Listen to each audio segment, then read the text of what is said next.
cannabis boom continues in America, especially where states have now changed medical marijuana to recreational marijuana or recreational cannabis.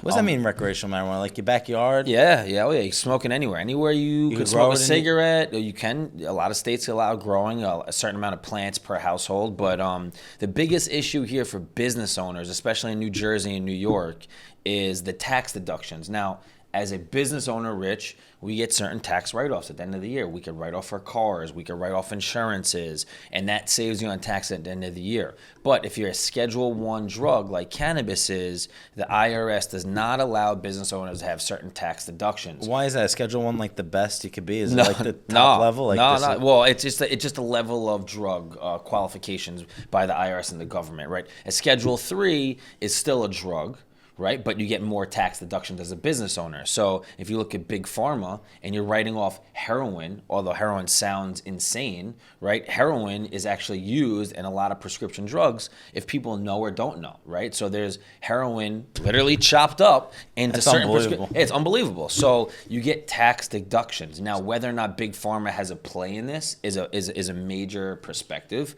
But to transfer cannabis from a Schedule 1 to a Schedule 3 will allow, clients that I have that are business owners, that are, regular people trying to make it in the cannabis world, right? And enter this boom. It's just like the tobacco world was, years ago.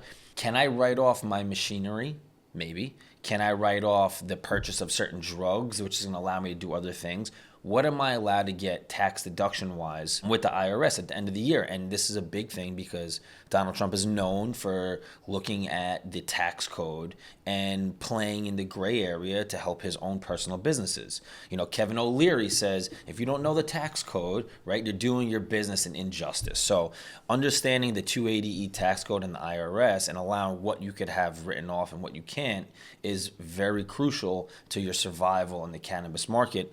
And that's why every time I have a cannabis client, I always recommend, hey, you have to go speak with a cannabis accountant who specifically knows how the rescheduling of cannabis is going to affect your day-to-day operation or your taxes at the end of the year. So, just to clean up a little bit here is that, depending on how the long-term effects with certain of these drugs are is really what qualifies the difference between a Schedule 1 drug and a Schedule 3 drug. Things of oxycodone and Oxycontin are technically a Schedule 2 drug. And again, this has a big effect on how business owners are going to write off their taxes at the end of the year.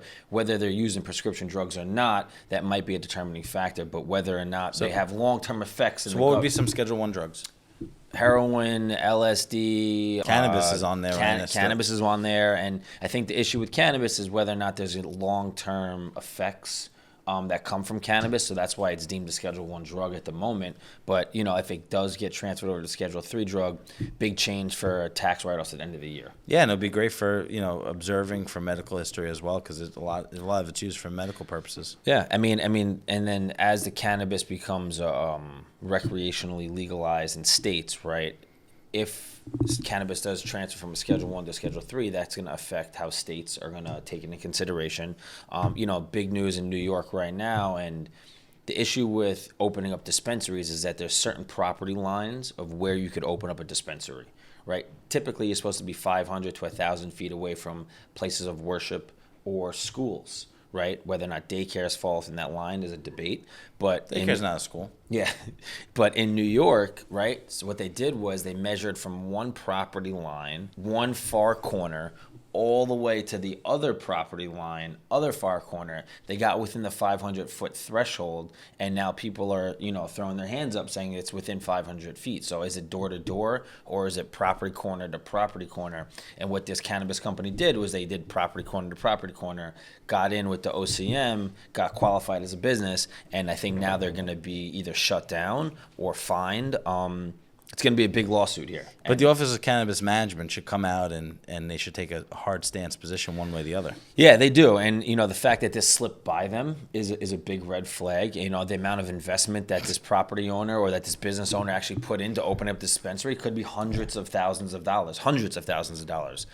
So, yeah, I think that understanding the property lines, and it's a big part of opening up a dispensary or any business of that fact within the cannabis world, is understanding the statutes, the OCM, or in New Jersey, the CRC, really determines, where you could put your business, how it's approved, and when you could actually open. But the reality of it is, if you already spent hundreds of thousands of dollars, you're going to be in a bad situation if you now have to close up shop, especially if you're a tenant, you just sign a 10-year lease. And if you sign a lease like that, there should be a contingency in there that states, in the event that it's violated or this type of business can't be run in this area, that the lease can be voided. I could almost guarantee that provision is not in the lease agreement. Or good guy clause, get yourself out as fast as possible. No, we all know about good guys clauses and how you could, try to limit your liability as a tenant. But for someone who signed or helped revise leases, commercial spaces in the cannabis world, as much as when I represent the cannabis companies, as much as I want to have clauses like that in there,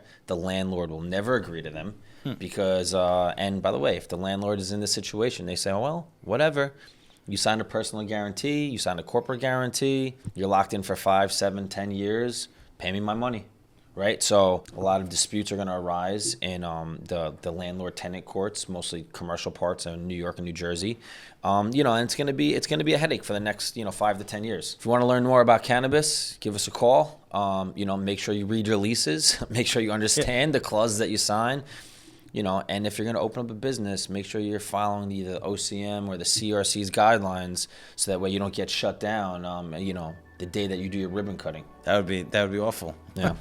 Tune in here. Let us know what you think about the cannabis world. Stay high, my friends.